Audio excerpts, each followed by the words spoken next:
One of the best ways to get an upper hand on your opponents in fantasy football this year is to know which players are going to break out in fantasy football this year, and that is exactly what we are going to talk about on today's episode of the Fantasy Football Fellas podcast. Welcome in. My name is Lucas Wenzel, and as always, I am joined by one of my fellow co-hosts, not Cameron today. Tyler is hanging out tonight. You can find him at Tyler Plath on Twitter. I am at Lucas Wenzel. We will be breaking down both running back and wide receiver breakouts this year. And we won't be discussing the obvious, Bijan Robinsons or Garrett Wilsons like you hear everywhere else, right? We want to take a little bit of a deeper dive on some of these other players that could be in for breakout years, because you already know Garrett Wilson's going to have a breakout year. You already know Chris Olave is going to have a breakout year. If someone says they're going to be a bust this year, that is far more of a hot take or a substantial take maybe than them breaking out this year. So we're going to dive into 4 wide receivers and 4 running backs who could be in for breakout years in fantasy football this year. I'm hyping this episode up a lot because we're going to talk about some of these lesser talked about breakout names. So I'm not going to keep you waiting. Let's dive on into it.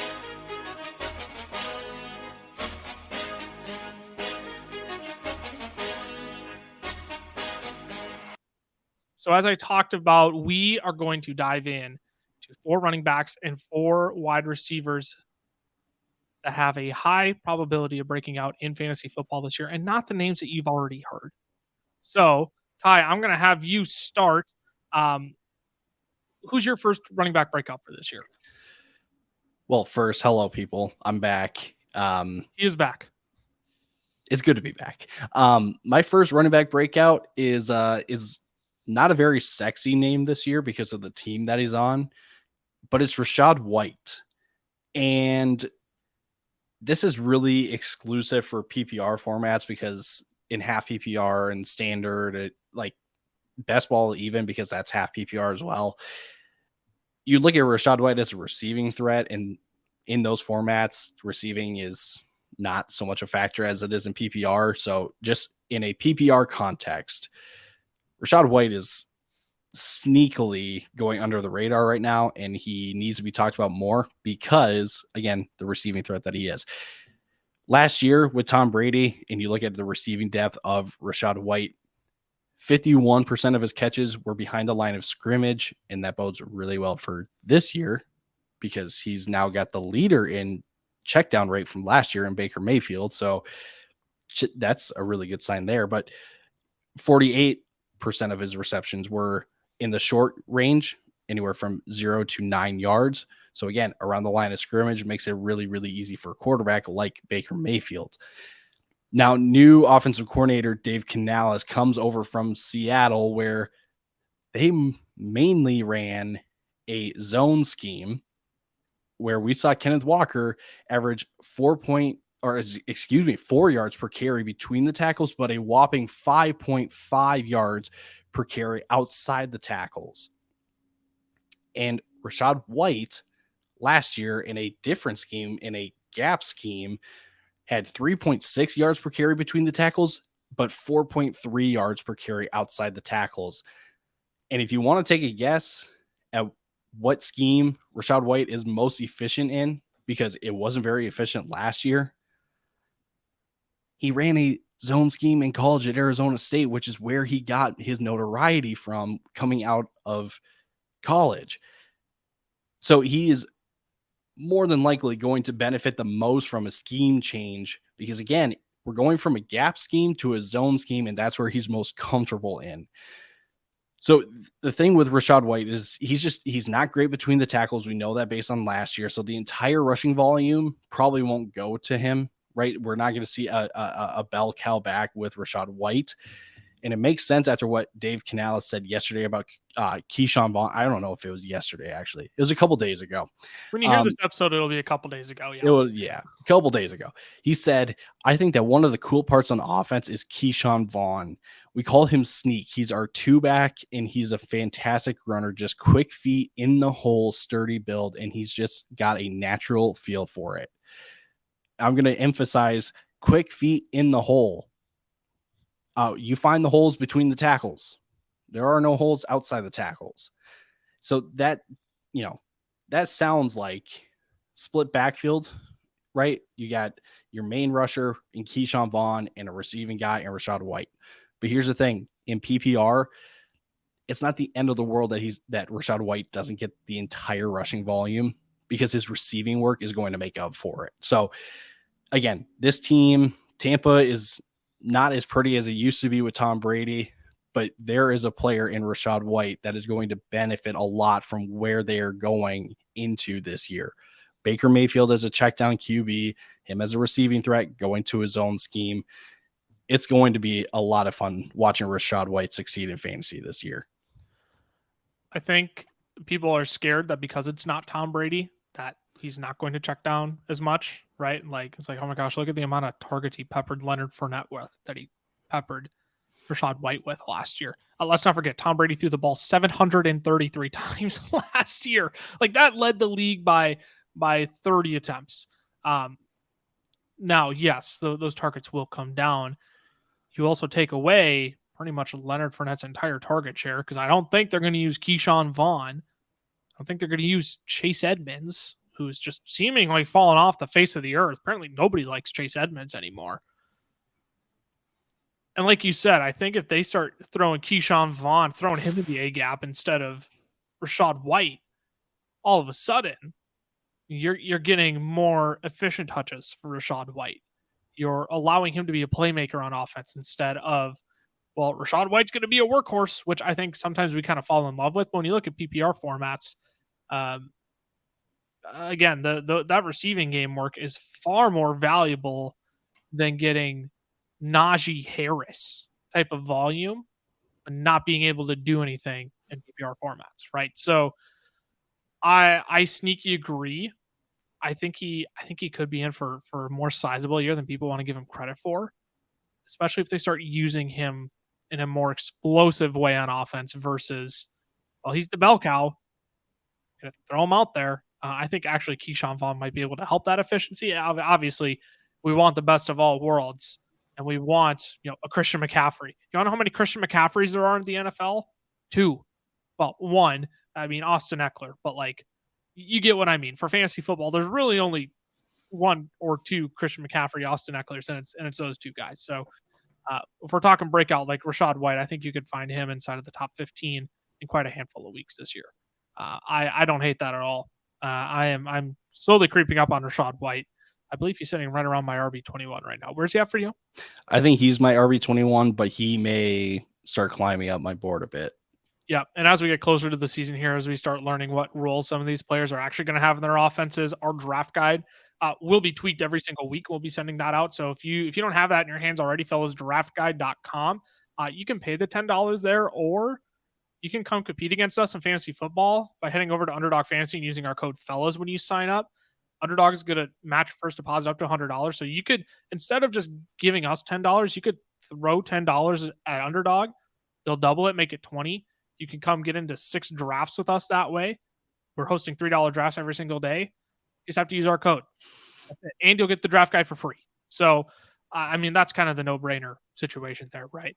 We love Underdog. They support us. So if you appreciate them, you can support the show by supporting them as well. We're grateful for our friends over at Underdog. I'm going to talk a little bit of Alexander Mattison here. I've seen a decent amount of pushback on Mattison on Twitter recently, and I get it. I really do. Like, we've seen all the graphics before. We've seen all the tweets, right? Dalvin Cook misses 4 games.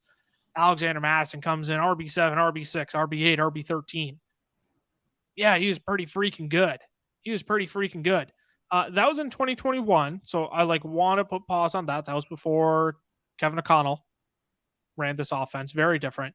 When we look at the metrics Dalvin Cook had while Kevin O'Connell was running this offense last year, and let me also say Alexander Mattison is probably not going to be a 1-for-1 replacement of Dalvin Cook. I think he's a little bit of a downgrade.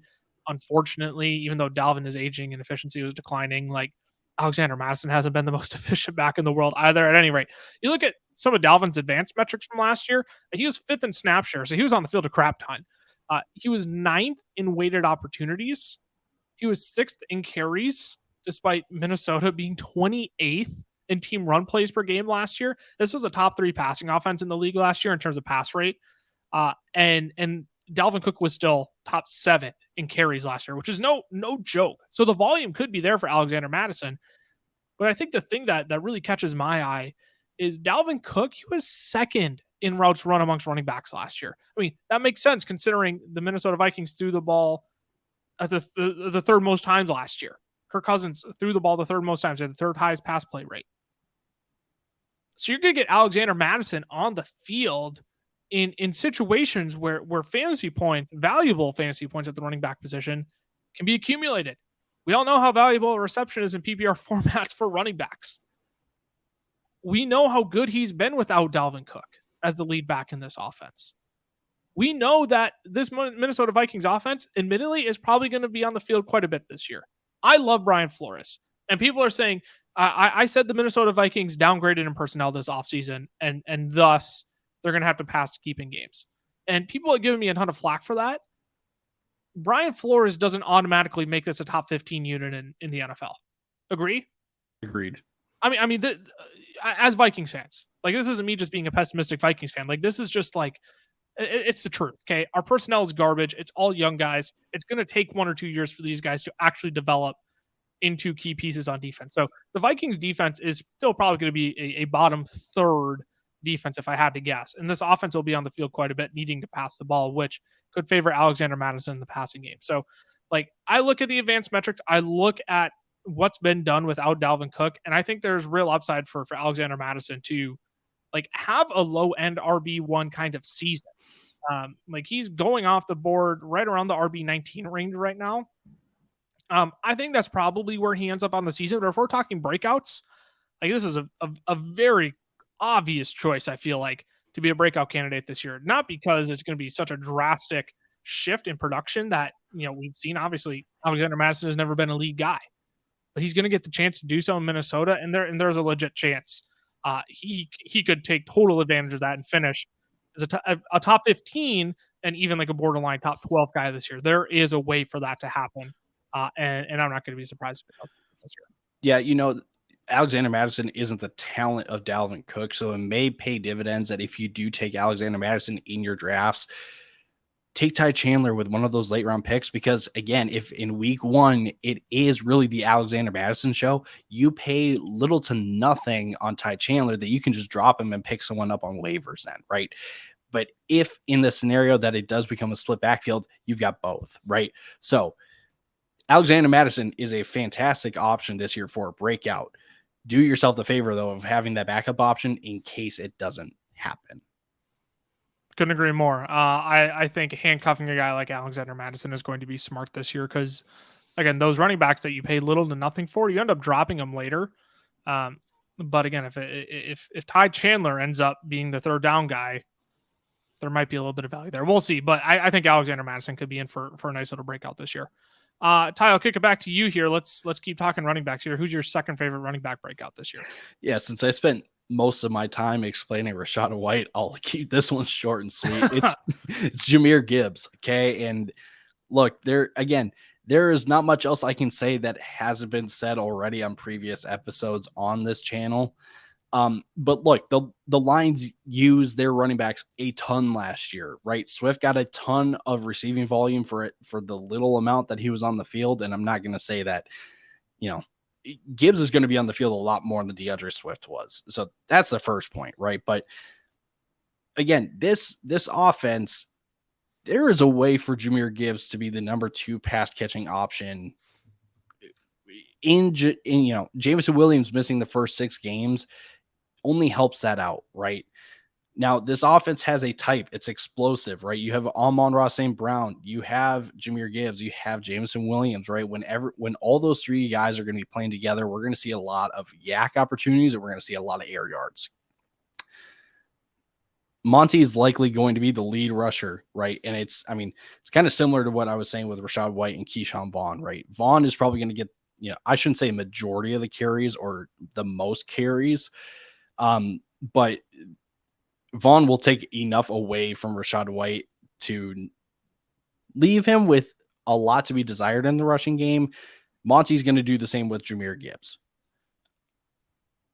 But the thing is, again, in PPR formats, it doesn't really matter that much, because if you get enough receiving work, you're going to be productive and you're going to be a great fantasy asset. So look, Jahmyr Gibbs walked into one of the best situations, right? And we critiqued the pick, in our live draft show. We were like, how is Jahmyr Gibbs going 12th in this draft? But just like Bijan Robinson going to the Falcons at 8 and how great of a landing spot it was, Gibbs to Detroit was one of the best landing spots for Gibbs in fantasy. So there's already high expectations for Jahmyr Gibbs, but maybe this is my way of explaining. There should be little doubt about Jahmyr Gibbs succeeding this year, right? Have confidence when you draft Jahmyr Gibbs, because he could pay a real nice dividend to you by the end of the season. The draft capital just bodes so well for him. It bodes so well for him. You look at the last guys who were drafted inside the top 12 picks in the NFL draft. I wanted to find the tweet from friend of the show, Alex Caruso, and pull that up and read that off. I'm going to botch the exact finishes, but you look at Todd Gurley, you look at Ezekiel Elliott, you look at Saquon Barkley, you look at Christian McCaffrey. Who else was in that draft with McCaffrey? Fournette. That was Fournette. Thank you. I'm missing the other obvious one, and it's Leonard Fournette. They all finished top 10 in fantasy points their rookie season. You look at Jahmyr Gibbs was top 12. I mean, he could be a real contender for top 10 in fantasy points this year, and he's going to have himself a nice little breakout year. The roles are just so different, and there's room for 2 running backs in this Lions offense. We can't forget that. There was room for 2 running backs last year.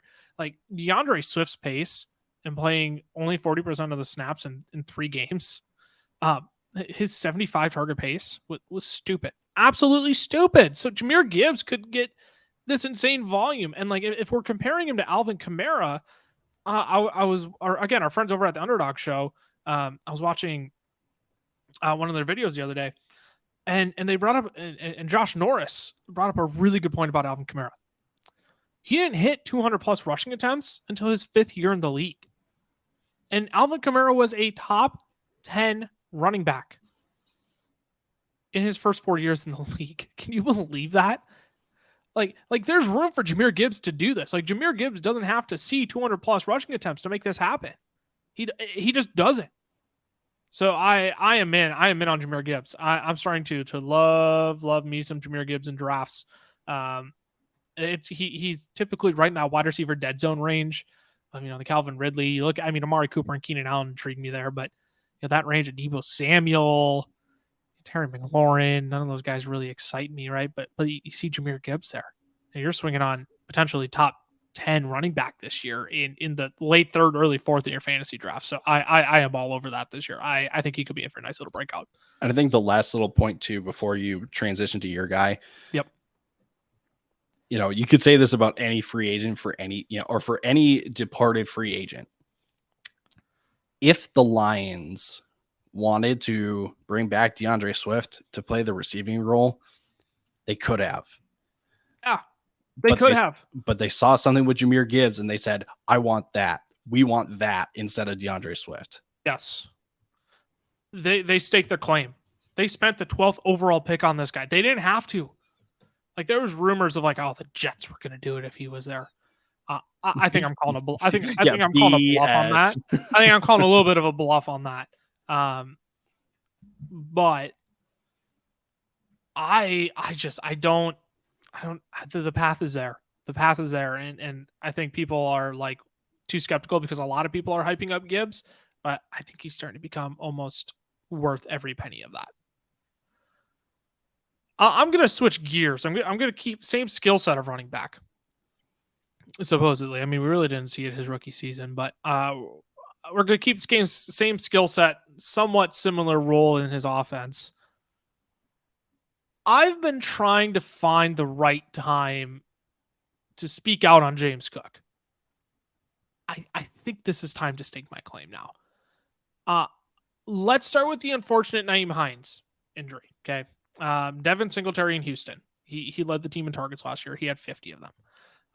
Hines was really the only competition to take receiving work from James Cook this year. Damian Harris, not a pass catching back. Latavius Murray, not really what he's known for. Latavius Murray can catch the ball, don't get me wrong, but like, you really think in passing down situations are going to throw in Latavius Murray? No, James Cook is going to be out on the field, and Devin Singletary was his only competition for targets, right? And he's gone. So you even look at some of Cook's receiving numbers last year. It was disappointing. Don't get me wrong. Like we thought James Cook would be in for a whole lot more than 31 targets last year, but he saw a target on 27% of his routes. That was 5th highest amongst running backs who saw at least 30 targets last year. His efficiency metrics actually fairly promising as a runner. 5.3 true yards per carry. That was 2nd highest. 6.3 yards per touch. That was 3rd highest. He had a 12.1% breakaway run rate. That's runs that go for 15 or more yards. That was 1st in the league. Now I get it. He only had 84 rushing attempts last year. Like, I get that. I'm not going to sit 91 rushing attempts, excuse me. I'm not going to sit here and like pretend that like all like that's a whole lot. I mean, it was 11 breakaway runs total, but that was still 17th best amongst running backs last year. He recorded 19 missed tackles on those 91 attempts. 19, like, again, it's not a lot, but you look at that ratio, 19 missed tackles on 92 attempts, that's actually pretty good. Here's what I have him statted out for this year. Okay, you ready for this? This is really going to blow your mind. He's my running back 24. I have him statted out for 157 rushing attempts, 746 yards, and 4 touchdowns. Anything about that scream special to you? No, not really. Okay, I have him statted out for 49 receptions on 68 targets for 404 yards and 3 touchdowns. Anything about that really stand out to you? No, not really. I just like this is the advantage you get. This is the advantage you get with pass catching running backs in fantasy football. Is James Cook can see more than 60 targets this year, catch more than 40 balls, catch a few touchdowns along the way, and he doesn't have to see 200 plus touches like a Jahmyr Gibbs. He doesn't have to. And if he keeps that 5 yards per carry efficiency, oh brother. Like, we're looking at a guy where he might only need, again, 150 rushing attempts, and he might top 700 yards. He could find his way into the end zone. Now, is 4 rushing touchdowns a little generous? Maybe, but at the same time, like, it's not going to take much for James Cook to creep his way up into the RB2 range. And like, dare I say, like, if anything happens to Damian Harris, if anything happens to, I can't even say if anything happens to Latavius Murray because he's already the 3rd string guy, but like, there's similar to Jahmyr Gibbs, there's a route to James Cook becoming the guy in Buffalo. Now, do I think they'd probably sign his brother Dalvin, a Leonard Fournette, a Kareem Hunt before that? Potentially. But James Cook could be that dude. Like, he could be in for a small little breakout season. So I'm starting to creep up on James Cook and stake my claim on him this year. It feels like he's Rachaad White light, like where it's but not, like at the same time, kind of not. Right. Like if you look at it from a lens of like, again, you've got a 1-2 punch in your backfield. You're the receiving guy instead. When you look at the 2 guys, you're the receiving threat. Like again, you're going to fly under the radar a bit because, again, your stat line, right, what you haven't statted out for doesn't scream, wow, super efficient, or wow, look at the amount of carries that he got. But it's going to be solid enough to keep you, to get you to relevancy to the point where people are going to be like, well, how did I miss that in drafts? Right. You're getting him 8th, 9th round. That's the best part. I would gladly take James Cook as a running back 3, and I'll just load up on wide receivers. That's good by me. Okay, I just want to acknowledge we really didn't talk about that many exciting names. I feel like some people are going to like scream like Cam Akers, J.K. Dobbins. I just like, can we be honest? Like, the potential for true running back 1 breakouts this year feels kind of like glum. Can we just acknowledge that? Yeah, like I mean, the only the only player that we could talk about in that sense is Bijan. Everyone knows about Bijan, right? Yeah. Otherwise, you've got other players that really have already broken out. So it's just kind of like, who else could we talk about here? And you're talking breakouts, like we're talking guys who like maybe Cam Akers has a better chance to finish top 12 than James Cook. Maybe J.K. Dobbins does. Maybe. I don't know. I don't know for sure. Okay. We're just lacking. We're lacking the sense of who's going to be that Tony Pollard this year. There was inklings of it last year with Tony Pollard. There was inklings of it because you knew Zeke was declining. There was inklings of it last year, but this year the top 12 seems pretty set. Dare I say like the top 15 feels pretty set. Yeah. I mean, there's room for that to shift around. Don't get me wrong, but like totally. I don't think a lot of people are going to sit here and like bang the drum for Cam Akers to be drafted top 15, to have J.K. Dobbins be top 15, to have Alexander Madison be top 15. Like, I don't think there's many people banging that drum this year. And so it just feels like there's like a lack of like true potential breakout this year. We're kind of throwing darts at guys where it's like, I'm just banking on their upside. And if they get me to a high end running back too, like that's going to be pretty good this year.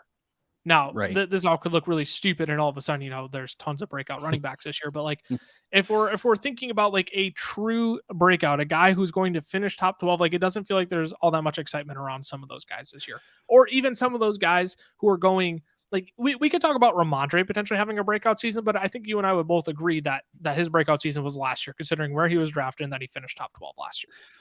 Yeah, and it's kind of similar to how you guys talked with Dave Kluge about like how do you define a sleeper, right? And how there's this ambiguity with how you define sleeper.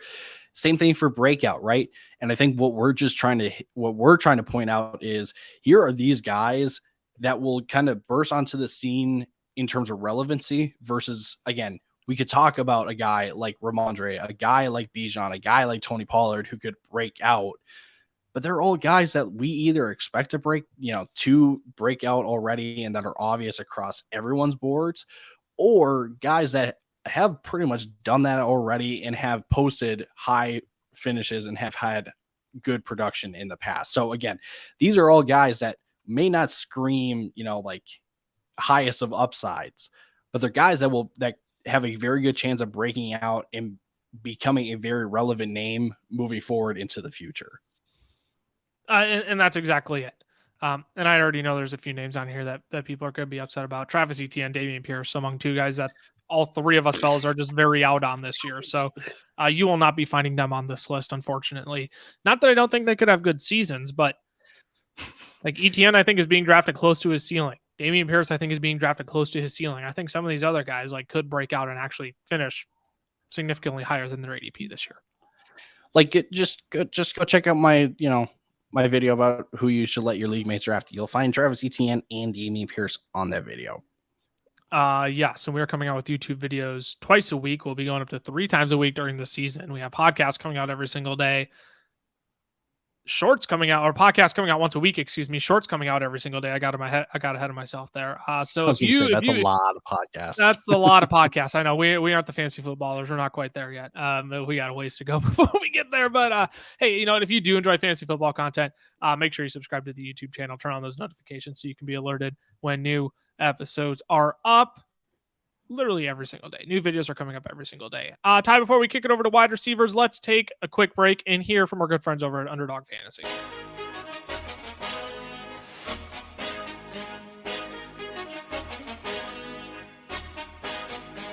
Today's podcast episode is brought to you by our friends over at Underdog Fantasy. Now, we love Underdog. It is the easiest place to play best ball formats, and they even have their own form of player props called Pick'em. You can make up to 20 times your money on a single night by correlating props together. 2 picks will triple your money, 3 will 6 times it, 4 will 10 times it, and 5 plays that all hit will multiply your entry by 20. You can even place insurance on your picks too, so if only 4 of your 5 props hit, you still get 10 times your entry. And if you use our code FELLAS when signing up, Underdog is going to double your first deposit up to $100.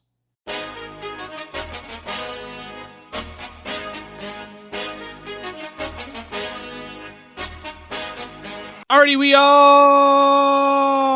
back. And We're gonna go through wide receiver. You were off, weren't you? I pointed off the screen too, so it looked weird. I was like, yeah, and then just oh well. It looked like you just gave up instead of actually finishing it out. I get it. I get it. I did. We're gonna get into wide receivers now. Again, we're not going to bring up Garrett Wilson. We're not going to bring up Chris Olave because these are guys that you already know are going to break out this year. Okay. Like we're going to steer away from those obvious names and try and give you some more value to some of these other players that are getting potentially even overlooked as breakout candidates because those two typically dominate the conversation or are the obvious ones who are getting all the respect right now. So, Ty, I'll have you start here. Both of your picks actually come from the same draft class. I'll let you choose which one you want to start with, but who is your first favorite breakout wide receiver this year? I'm going to start with the one that'll get people to be like, what? It's Drake London. Okay. And yes, I know that he's on the Falcons, and I know that the Falcons just drafted Bijan Robinson. And yes, I know that the Falcons have Kyle Pitts as well. But Drake London, his advanced metrics kind of are they are not being talked about enough, in my opinion. And, maybe, we can chalk it up to, well, the Falcons didn't really have a receiving threat out of the backfield, and they don't really use Kyle Pitts. And I'm just going to sit here and just say, one of those is true going into this season too, right? Kyle Pitts is not a scheme fit. He will get targets, but I'm expecting Drake London to out-target Kyle Pitts. And I don't think Kyle Pitts is really going to take away from Drake London. So maybe the better way to explain it is by going through just the advanced metrics that I referenced earlier. Drake London was 5th in target share of all wide receivers last year. He was 2nd in targets per route run, which is phenomenal. He was 11th in yards per route run. He was 18th in red zone targets with 15. So it wasn't like the Falcons were afraid to throw the ball or didn't want to throw the ball in the red zone. They like to. Again, 15 targets for Drake London. And London had 10 games with 7 or more targets, which is really great. That's what you want to see from a wide receiver one. And he was 8th in weighted opportunity. Now, Lucas, correct me if I'm wrong, but weighted opportunity really just kind of levels out the playing field between all receivers to see who is getting the most opportunity. Is that just a simplified way of explaining it? It's a very simplified way of explaining it because essentially weighted opportunity, what it does is it balances out target share and air yards. So a guy like Drake London, who's going to have a stupid high target share last year because he was the only wide receiver in the Falcons offense, let's be honest. And Kyle Pitts went down right. His target share is stupid high. What was he, 3rd in target share last year? I'm literally looking on Matthew Berry's Fantasy Life right now. If you go, yeah, 2nd last year. So if you go to fantasylife.com, you can get all of these stats. Yeah, Drake London, what do you have? 29.5% target share last year. That's just crazy. Yep. If you go to fantasylife.com, you go to stats and info and you scroll down to air yards. You can get all these metrics that Tyler's talking about here. Friends of the show, love them over at Matthew Berry's Fantasy Life.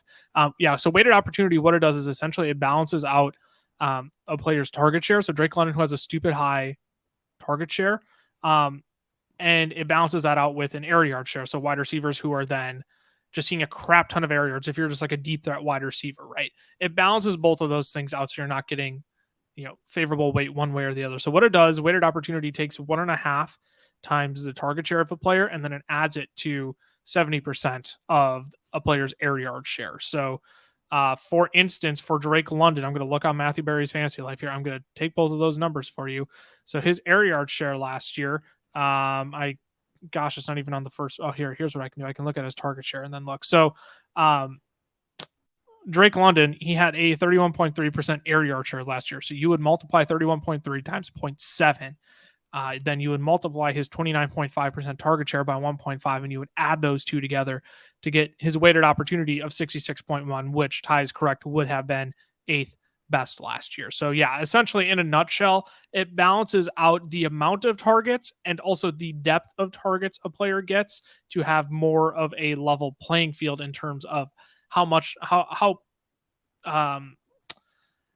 how big of a role in the offense does that wide receiver actually play, and how much are they just a deep threat, if that makes sense? That's like the weighted opportunity for long-winded, nerdy way of explaining it. But if you're at this point in the season, you're looking for all the competitive edge you can get. Weighted opportunity also has an 83% correlation to fantasy points. That's worth throwing out there as well. So relatively very strong correlation to fantasy points. Yeah. So there are two things that we need to call out as false. Okay. The first is the narrative that this Falcons offense is just bad and that they don't really throw the ball a whole lot and there's just not enough for receivers to thrive. Sure, I understand where you get that argument again because Bijan is there now and Arthur Smith likes to run the ball, but they threw the ball quite a bit with Desmond Ridder, and he averaged about 28, 29 attempts per game. Mariota averaged 23 attempts per game, average of that 25. I think that's enough for Bijan, Pitts, and London. Okay. And if you get 30% of those, that's 8. There's still then 17 left for the other guys. So, I think, again, being the wide receiver one on this Falcons team, there is enough to, produce. There it is. Secondly, with Desmond Ridder last year, and granted this was with Kyle Pitts out, but it's still worth noting, with a better passer like Desmond Ridder, Drake London was the wide receiver 18. He was 8th in receptions, he was 10th in targets, and he was 8th in yards. Okay. The only thing that's going to really hold Drake London back this year is touchdowns. Okay. Because when they get to the red zone, yes, I did say that he got 15 red zone targets, but those don't always equate to touchdowns. Bijan's going to run the ball in if they get within the 5. But again, there's still volume here for the Falcons receivers, and especially Drake London, who's going into year 2 of not only the system, but his career, who has a better passer in Desmond Ridder. And I know Desmond Ridder is not going to be, a breakout quarterback this year. What? But it's going to be really right. Really?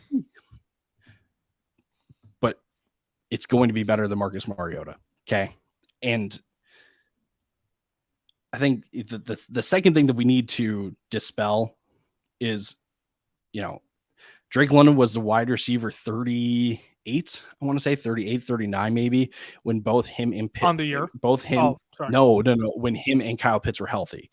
Yeah, I think a lot of people, you're good. I think a lot of people automatically just jump to the conclusion that, well, Drake London can't be good when Kyle Pitts is healthy. No, because Kyle Pitts was also not great when both were healthy, and that's just an overall sign of the offense at that point, right? Give this offense a chance, right? You've got a better passer now. Bijan, the ball is not going to be just, run down the defense's throat every single time. That's the perception that a lot of people have of the Falcons. Drake London right now is going at a spot where you're taking it's a good investment for a second-year wide receiver, in my opinion. So Drake London isn't going to be for everyone, but he is for me because I know that there's going to be enough volume for the receiver one in this offense. And there's going to be yardage too because they like to use their guys downfield. Drake London is a very good downfield guy. So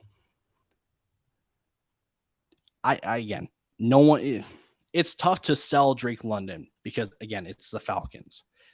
But he's worth his wherever he goes in drafts right now because second-year leap is certainly a thing with Drake London this year. I think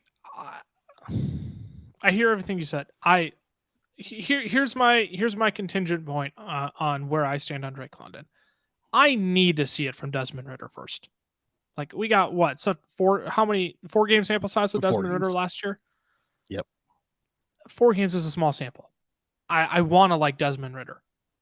He might be a good Arthur Smith quarterback. The opportunity is there for Drake London. The opportunity is there. Like you look at the wide receivers going around Drake London on Underdog right now. He's going as the wide receiver 22.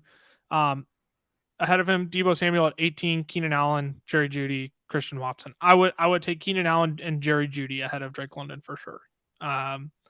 You could maybe talk me into Deebo. DeAndre Hopkins, Terry McLaurin, Mike Williams, DJ Moore, Christian Kirk all go afterwards.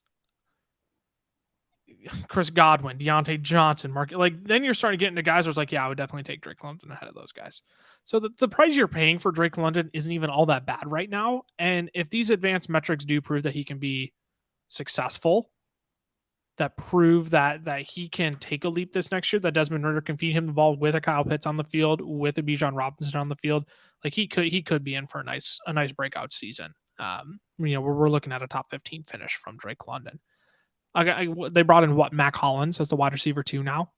So it's not like he has any competition in the wide receiver room either. Like practically we could be in for another sizable weighted opportunity for Drake London this year.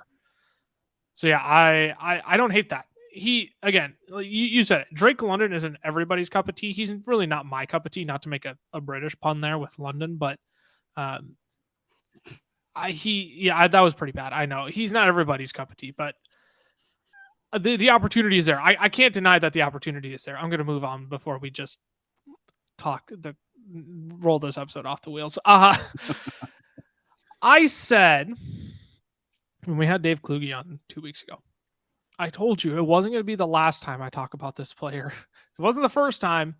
It's certainly not going to be the last time, and I would be willing to bet the case here again. It's not going to be the last time I tell you about Jahan Dotson. Yes, sir. Okay? I'm going to pound it into your skull until you all wisen up and quit drafting him as a wide receiver 39. Okay. From week 13 on, right? We all know the start of the season, he started off hot. He got injured. He was eased back into action. I've told you this narrative how many times? From week 13 on, the wide receiver 15 in fantasy points per game. I even found a few new metrics here for you. Ready for this? During that stretch, he led Washington. I've already told you he led the team in targets per route run at 29.9%. I already told you that he led the team in target share at 23.8%. You want to know where else he led the Washington Commanders in, though? Air yard share. 34.8% air yard share he led the Commanders in. Now, on the season, this is another new metric. You ready for this? On the season, 61.1% contested catch rate. Ooh. Only 3 drops. That's good. If you remember when we had Hayden Winks on, we talked about Jahan Dotson. This was a guy who profiled to be better, more fit to be like a shifty slot receiver, gain some yak in the NFL. Washington said, screw that. We're going to throw him on the outside. If he can go and get some downfield for us, we'll let him do that. He proved that. He went up 61.1% contested catch rate. That's incredible. I did not realize his contested catch rate was that high. That was 13th best in the league last year. And you compare Terry McLaurin to Jahan Dotson during that week 13 on stretch when they were both healthy on the field. Again, Terry McLaurin, 15.3 yards per reception. Jahan Dotson, 16.4. Yeah, I like Jahan Dotson there. 238 air yards to 233. Again, pretty dang close. 113 to 111 yards after the catch. Again, we know Jahan Dotson had the higher target share. And Terry McLaurin, 15.5 fantasy points, to 14.7 for Jahan Dotson. So, like, these guys aren't that far apart. The chasm, like there's room for Jahan Dotson to make an even bigger leap this year. I don't care that you don't like Sam Howell and Jacoby Brissett. I didn't like Taylor Heineke and Carson Wentz last year, and I'm going to guess you didn't either. You bring in Eric Bieniemy now as well, who's worked with a lot of gadget guys in Kansas City, who worked with getting the ball intentionally into playmakers' hands in Kansas City. All of a sudden, we're going to get scheme touches for Jahan Dotson. He's not just going to be all right, go and get one for us, Jahan, anymore. Like, that's not going to be his role anymore. Eric Bieniemy is going to get crafty, right? So I'm loving the opportunity for Jahan Dotson to break out this year. There's wide receiver 2 upside there, 100%. I firmly believe that. And we could see a nice little breakout from Jahan Dotson this year. I won't beat a dead horse. It's all stuff I've told you before, if you haven't been listening. Yeah, I was going to say, it's just like Jahmyr Gibbs. Like, there is not, we have talked about this over and over and over again. There's not much else to add other than if you're not following it, if you don't follow it at this point, sorry, there's no other way we can explain it other than he's a good player. yes, the situation may not look good on paper. It bodes well for him otherwise. They're good players. Draft good players. Drafted ahead of Treylon Burks, the 2022 NFL draft too. Higher draft capital than Treylon Burks, who everybody is drafting ahead of him right now. Oh my gosh, don't even get me started. All right, Ty, let's talk about some new players here. Well, I guess this one is new. My next player is like semi-new. We haven't talked about him on the pod much. We've talked about him on the YouTube channel quite a bit, but your player, I don't know if we've said a peep about yet this year. And you're really starting to come up on your second favorite breakout wide receiver here. Yeah, do I have this up? So currently I'm working through re-ranking a bunch of my receivers in my section of the draft guide. I had Pickens early 30s. He's now going to be my wide receiver 29. I love George Pickens this year, and I can't get a read on exactly what it is that's causing people to be hesitant on Pickens, because I hear so many different things.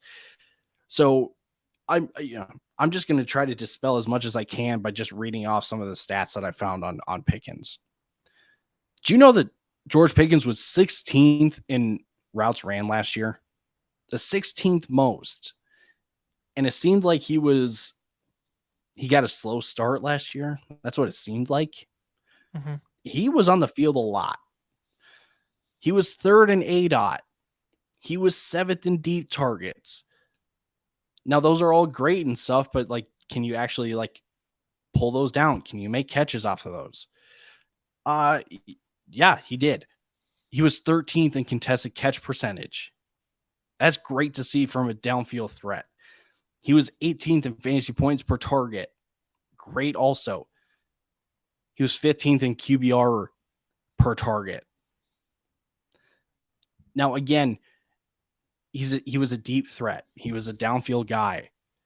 Kenny Pickett, right? And if this is where a lot of people are hesitant on George Pickens is because of Kenny Pickett, here's the thing.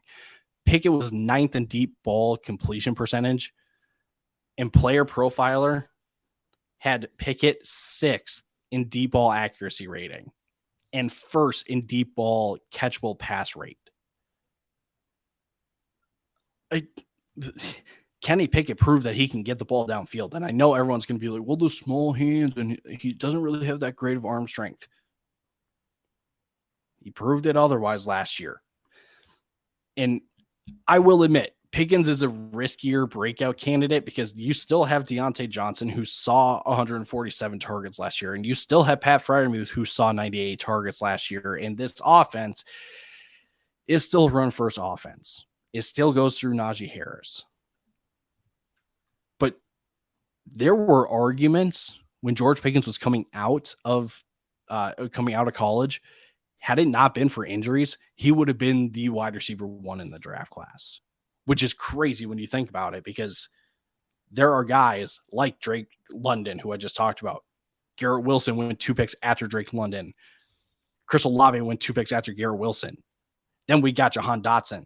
Then we got Treylon Burks, right? There was an argument that Pickens would have been the wide receiver 1 if he stayed healthy in college. So look, his talent alone should make you believe in a sophomore leap, right? And it's a debate as to where we see an up, if he goes up in targets, where he gets those targets from. But where he's going in drafts right now, it's really just a bet on talent. And I think George Pickens in that range of drafts is probably the most talented receiver out of that bunch. It's too early, or he goes too early to say that he's a flyer. No, he's not a flyer. I think he's right. I think you're taking him as a wide receiver 3 on a handful of your teams, if not a wide receiver 4. He's the ideal wide receiver 4 for your team. Sure. Because you're not forcing him into your lineup while still reaping the benefits of a sophomore leap, should he take it, and I think he does. It may not look super great. Again, I've got him as my wide receiver 29. So a sophomore leap is not a top 25 or top 20 thing or a top 20 finish. But again, these are guys that can break out into relevancy. And I firmly believe that George Pickens can take that step forward and become another relevant piece in this Steelers offense. So just for the sake of time, so I'll spare my thoughts because I like George Pickens. Here's what I'll say. I like Jahan Dotson better, but George Pickens is right in that range where if anybody of the Treylon Burks, of the Jahan Dotson, Jordan Addison, like I would take George Pickens ahead of Treylon Burks, honestly. Like if yes. Those slew of wide receivers are gone, George Pickens is easily the guy there because I think he does possess a high amount of upside. Here's what I'll say. Here's what I'll ask though. Not because we have these players on our dynasty teams and we're in the same league together. Well, what do you think about working out a deal for Saquon Barkley, George Pickens, and Jahmyr Gibbs and Jordan Addison? Working out a trade. Core of those four. We can figure out the details. We can figure out the details. But details. Let's start. Let's talk about a deal around those core four.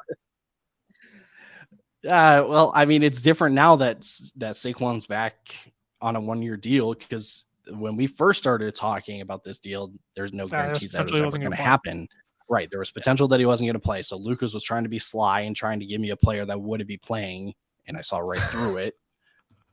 But again, like, I don't think it's too crazy to at least entertain the idea in Dynasty of a Saquon and Gibbs, right, running back swap. And that I'm not going to get into values, but no, we don't need to talk about this.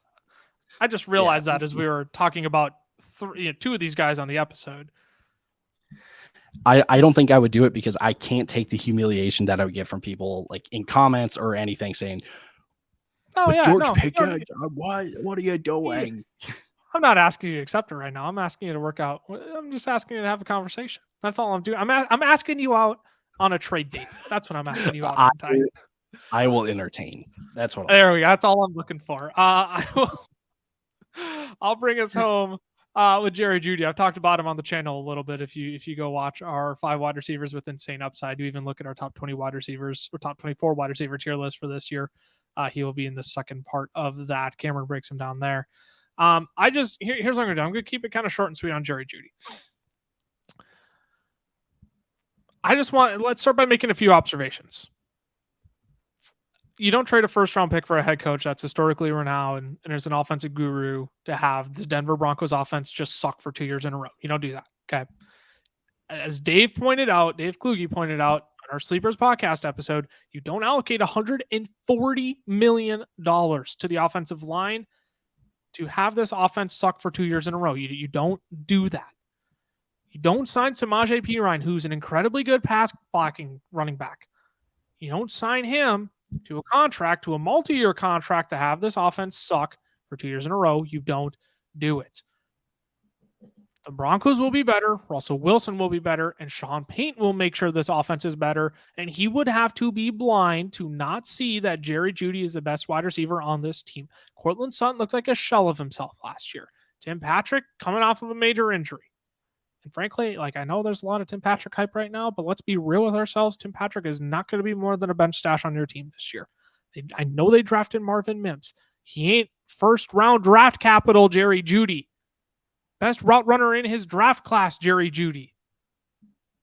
That might be debatable with CeeDee Lamb now, but you get my point. Jerry Jeudy finished top 20 in all these metrics. Ready for this? I'm gonna run a list down. Turn your listening ears on. Total touchdowns, yards per reception, fantasy points per game, fantasy points per route run, yards per route run, yards after catch, fantasy points per target, deep targets, dominator rating, which is an important stat when you look at, he's the best wide receiver on his freaking team, and yards per target. You're probably thinking Lucas top 20 is a pretty low bar. Yeah, I mean it is, but let's be honest. Connect the dots with me. If the Broncos were putrid last year, if they sucked as bad as they did, the only way is up, is it not? You can say yes or no to that. Yes. So for Jeudy to be top 20 in all these metrics, I understand Courtland Sutton in and out, no Tim Patrick. I get that. No Marvin Mims. I understand that. But for how awful they were last year, for how awful Russ was as a quarterback last year, I think being top 20 in those metrics is a bigger feat than we probably want to give him credit for. And like we saw brilliance from Jerry Jeudy to close out the season. From week 13 on, he was the wide receiver 6 overall, averaging 18.5 fantasy points per game. Russell Wilson was brilliant during that stretch. He had the 5th most receiving yards with 532. He was averaging 14.6 yards per reception. Those are great numbers. So if we get that Jerry Jeudy for a longer stretch of 2023, we're talking a breakout coming. Like we are talking a breakout season coming for Jerry Jeudy if we do get those kind of numbers for a longer stretch than just the last 4 weeks of the season. Now, I also want to say this, okay? This is also important I point out. This is the last year. This is it. This is the last chance for Jerry Jeudy. Because if it doesn't get better this year, it's not going to get better. Like that's what we need to recognize too. If he can't get it done this year with all the changes and upgrades that have been made, then when is it going to happen? I'm not saying Jerry Jeudy can't be a good fantasy football pick in future years, but if we're expecting a breakout, like the leap to be a top 15, a top 12 guy in fantasy football, if this isn't the year, when is it going to be the year? I don't know. So I think this is the kind of last year you can hope for a breakout for Jerry Jeudy, and all the cards are lined up in his favor now for that to happen. So I'm willing to chalk up last year's Broncos to a Nathaniel Hackett nightmare, a Russell Wilson nightmare, and I think all of a sudden this year now the Broncos are going to be a much better offense than people are probably expecting. I said it all. Just speechless. I left you speechless. I talked you into maybe I need to include Jerry Jeudy into that deal instead of George. I'm just kidding. I mean, we would have to figure out. We have to figure out the extra pieces. I don't mind. We'll talk about it. That's it for this episode of the Fantasy Football Fellas podcast. So breakout running backs and wide receivers in fantasy football this year. If you're not subscribed to the podcast already, make sure you do that. Give us a nice little review. Helps us out tremendously, pushes us up the board. Hey, you know what? We're making progress. I believe we're top 90 fantasy football podcast. We're making strides. We're making strides. Look, hey, the only way is up. Started from the bottom, as Drake said. We aren't there yet, but started from the bottom, baby. We'll work our way up. This episode's going off the rails. I need to close this out soon. Leave us a nice little review on Spotify, Apple Podcasts, wherever you get your podcast from. We're greatly appreciative of the support you all do give the podcast and the YouTube channel as well. If you're watching on YouTube, make sure to subscribe, turn on those notifications so you know when new videos are up every single day in the form of those short form videos, those 15-20 minute videos to short 60-second form videos every single day. Those are coming up, right? And the podcast coming once a week as well. We're going to have an exciting guest on next week's episode. You're not going to want to miss that. That's going to be a lot of fun next week. We're grateful for all the support you all give us. Again, if you want our draft guide, fellasdraftguide.com, $10 on the website. Or if you'd rather just come play fantasy football with us and throw that football to come play against us, you can do that. Sign up for Underdog Fantasy with the code FELLAS. They'll double that $10 and turn it into $20, and you'll get our draft guide for free. That's the obvious choice, is it not, Ty? That's the best bang for your buck, as they like to say in the business. There it is. The best bang for your buck is to use the code FELLAS on Underdog Fantasy, because you'll get that draft guide for free, and they'll double your first deposit up to $100 to play fantasy football on their site, NFL Pick'ems, NFL Futures. They got more than NFL on there too. So if you're a soccer fan, if you're a baseball fan, any other fan, you can do a ton on Underdog Fantasy. Great friends of the show. We're greatly appreciative of them. That wraps out this episode. Thanks for tuning in. We will be back next week to talk best and worst values in your fantasy football drafts right now. Again, I'm at Lucas Wenzel on Twitter, at Tyler_Plath. You can follow the Fellas main page at FFFellas on Twitter. We will see you all next week. Deuces.